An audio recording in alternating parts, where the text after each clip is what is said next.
Like in the midst of trying to figure out what I'm going to do with my life and how I should go about doing things, I got to asking myself, like, am I wrong for not wanting the best things in life?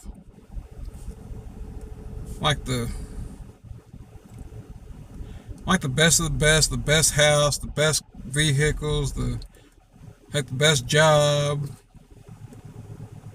just like the best of anything. Like, should I feel bad for not wanting it? That like that's not anything that I really aspire to have or anything?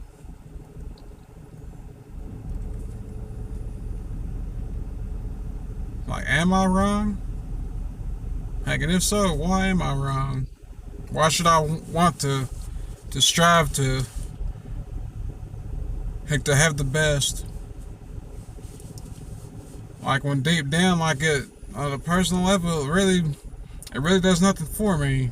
It doesn't give me any sort of sense of accomplishment or fulfillment or anything like that.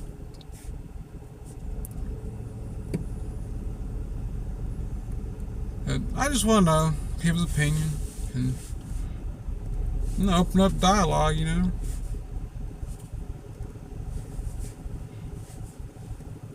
Looking forward to seeing your comments.